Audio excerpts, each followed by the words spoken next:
Hola, us volia fer una breu presentació de la meva novel·la que va ser publicada el mes de setembre a Boliana Edicions. És una novel·la de ficció que se centra en un període concret de la vida dels dos personatges principals. El Joan Marc, que té 45 anys, fa 15 anys des de que va perdre el sentit de la vista en un accident de carretera, que es dedica a guanyar i a conservar parcel·les d'autonomia com a únic objectiu, i això fa que s'hagi oblidat de viure.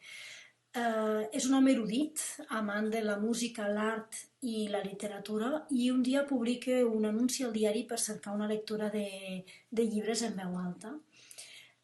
Arrel d'aquest anunci, coneix a la Céline, una veterinària d'Andorra. Tota la novel·la transcorre a Andorra, excepte un capítol que se situa a Lles de Cerdanya.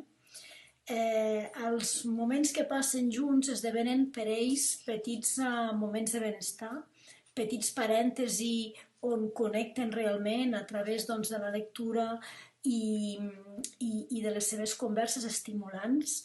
Anem vivint la història a través de les sensacions d'ells dos, però sobretot del Joan Marc, que havent perdut el sentit de la vista té els altres sentits aguditzats, i a través dels perfums de la Céline, a través de la veu de la Céline i de tal com ell percep el món, anem descobrint aquests dos personatges i la connexió que es crea entre ells. És una escriptura força dinàmica i espero que us agradi. Gràcies.